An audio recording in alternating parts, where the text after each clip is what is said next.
दोस्तों, आज के इस वीडियो में मैं आपको भीम और हनुमान जी की एक सुंदर कहानी सुनाने वाला हूं। तो दोस्तों, इस वीडियो को पूरा देखिएगा और अगर आपने मेरे चैनल को सब्सक्राइब नहीं किया है तो जल्दी से सब्सक्राइब भी कर लीजिएगा। तो चलिए बिना देर किए वीडियो की शुरुआत करते हैं। दोस्तों, भीम हिंदू पौराणिक कथा महाभारत के एक अहम पात्र थे एवं हनुमान जी हिंदू पौराणिक कथा रामायण के एक अहम पात्र थे। वैसे इन दोनों कथाओं में युगों का अंतर है, लेकिन महाभारत की कथा में हनुमान जी का भी एक प्रसंग आता है जिसमें हनुमान जी भीम का महाभारत के युद्ध के लिए मार्गदर्शन करने के लिए और उन्हें आशीर्वाद देने के लिए आते हैं। हनुमान जी एक वानर थे एवं भीम एक इंसान थे, किंतु फिर भी भीम और हनुमान दोनों भाई कहे जाते हैं क्योंकि वे दोनों ही भगवान पवन के पुत्र थे। भीम और हनुमान दोनों ही अत्यंत बलशाली थे एवं दोनों का शस्त्र गदा था। तो दोस्तों, आज के इस वीडियो में मैं आपको उस प्रसंग के बारे में बताऊंगा जब भीम की मुलाकात अपने बड़े भाई यानी कि हनुमान जी से होती है। दोस्तों, भीम का पूरा नाम भीमसेन था। उनके पिता पांडु थे, किंतु उनकी माता कुंती को एक बार वरदान में एक मंत्र दिया गया था। जब भी वे किसी देवता का हृदय से स्मरण कर उस मंत्र का उच्चारण करेंगी तो उन्हें उन देवता से एक पुत्र की प्राप्ति होगी। कुंती ने भगवान पवन का स्मरण किया था जिससे उन्हें भीम की प्राप्ति हुई, इसलिए भीम के धर्म पिता भगवान पवन थे।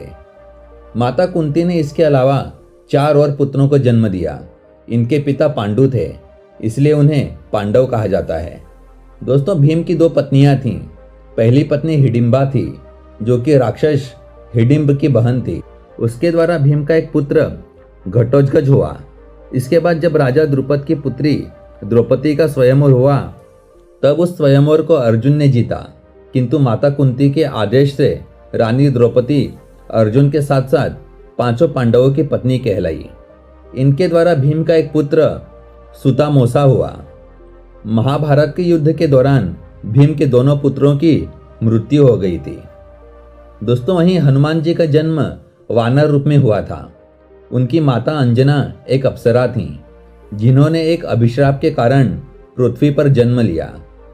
उन्होंने एक बेटे को जन्म दिया जिससे वे उस अभिशाप से मुक्त हो गईं। वाल्मीकि जी द्वारा लिखी गई रामायण के अनुसार हनुमान जी के पिता केसरी हैं जो कि राहु के पुत्र थे। वो सुमेरु के राजा थे। माता अंजना ने 12 साल तक शिव जी की आराधना की ताकि उन्हें एक पुत्र की प्राप्ति हो।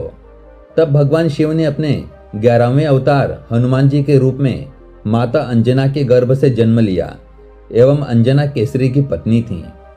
हनुमान जी के धर्मपिता भगवान पवन भी हैं, क्योंकि जिस समय अंजना अपने पुत्र की प्राप्ति के लिए तपस्या कर रही थी उसी वक्त अयोध्या में राजा दशरथ पुत्र कामना के लिए यज्ञ का अनुष्ठान कर रहे थे।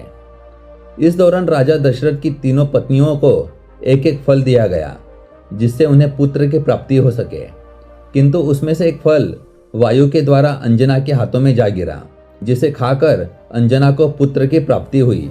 इसलिए हनुमान जी पवन पुत्र कहे जाते हैं। हनुमान जी बचपन से ही बहुत बलशाली थे, इसलिए उन्हें बजरंगबली भी कहा जाता है। हनुमान जी पूर्ण रूप से ब्रह्मचारी भी थे। वे भगवान राम के बहुत बड़े भक्त हुए और उन्होंने माता सीता की भी खोज की। साथ ही रावण के साथ युद्ध में अपनी सेना के सबसे आगे रहे। उन्होंने भगवान राम की सुग्रीव के साथ मित्रता कराई जिससे उन्होंने माता सीता की खोज करने में तथा रावण के साथ युद्ध में भगवान राम का साथ दिया। हनुमान जी ने माता सीता की खोज करने के लिए 100 योजन चौड़ा समुद्र लांघा और लंका पहुंचकर लंका का दहन भी किया। दोस्तों, हिंदू पौराणिक कथा महाभारत में जब पांडवों को 12 वर्ष का वनवास और 1 वर्ष का अज्ञातवास मिला था तब वे सभी वन में वास करने लगे। अर्जुन देवराज इंद्र से दिव्य शस्त्र पाने के लिए हिमालय में तपस्या करने चले गए ताकि वह भीष्म, द्रोणाचार्य, कृपाचार्य, कर्ण एवं अश्वत्थामा जैसे और भी वीर योद्धाओं को युद्ध में परास्त कर सकें। यह उसके लिए जरूरी भी था। दूसरे 4 पांडव और द्रौपदी की उस समय जिंदगी अर्जुन के बिना खुशियों से रहित हो गई थी। उस समय के बदलाव की इच्छा से वे सभी एक और शांतिपूर्ण स्थान की तलाश में चले गए और चलते चलते वे नारायण आश्रम पहुंचे। उन्होंने यह निश्चय किया कि कुछ समय वे यहीं विश्राम करेंगे।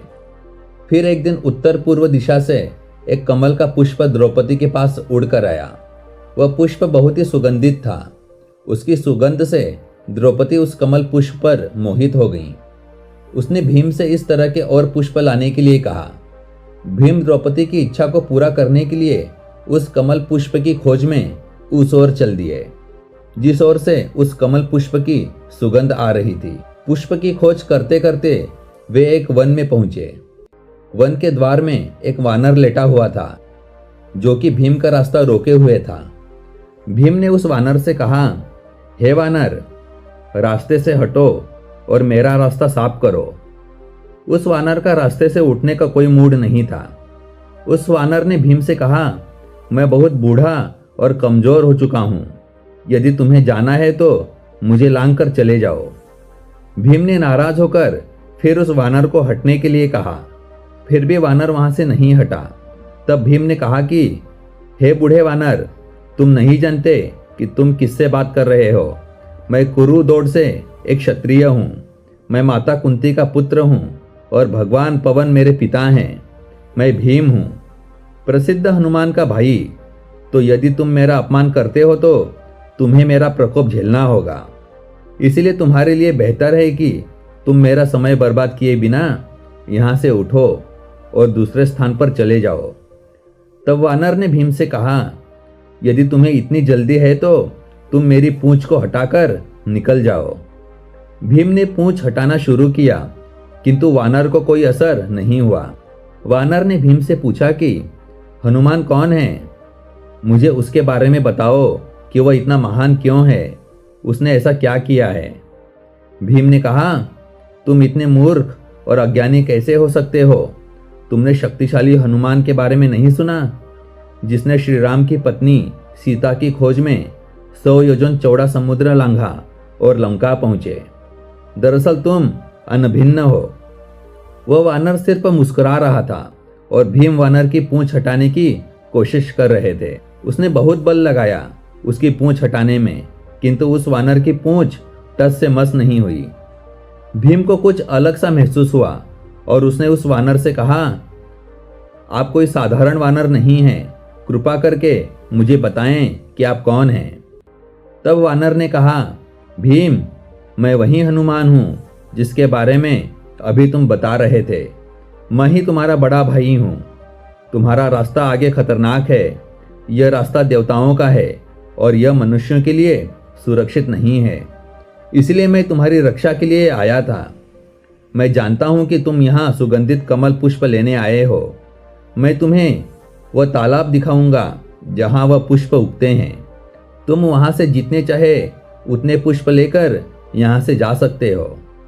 भीम बहुत खुश हुए और वे हनुमान जी के सामने झुककर उनसे अनुरोध करने लगे कि मैं आपका वह विशाल रूप देखना चाहता हूं जिससे आप 100 योजन चौड़ा समुद्र लांघ कर लंका की भूमि पर पहुंचे थे।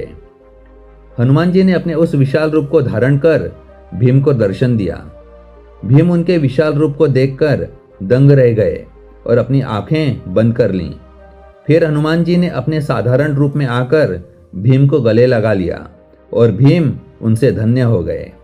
हनुमान जी ने भीम को आश्वासन दिया कि जब तुम युद्ध के मैदान में शेर की तरह आह्वान करोगे तो मेरी आवाज तुम्हारी आवाज से जुड़ जाएगी, जिससे शत्रुओं की छाती में आतंक सा छाएगा।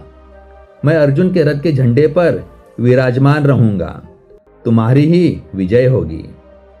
हनुमान जी के गले लगाने से भीम की ताकत और बढ़ गई। हनुमान जी ने अपने भाई भीम को उसके अहंकार से मुक्त कर दिया एवं भीम को दुश्मनों से लड़ने के लिए अधिक से अधिक शक्ति प्रदान की। हनुमान जी ने भीम को आशीर्वाद दिया और वहां से चले गए। हनुमान जी की सलाह के बाद भीम ने द्रौपदी के लिए तालाब से बहुत से पुष्प अर्जित किए और वापस चले गए। वहां द्रौपदी भीम के लौटने का बेसब्री से इंतजार कर रही थीं। दोस्तों, इस प्रकार हनुमान जी की भीम से मुलाकात हुई और उन्होंने अपने भाई भीम को महाभारत के युद्ध में लड़ने के लिए ताकत दी।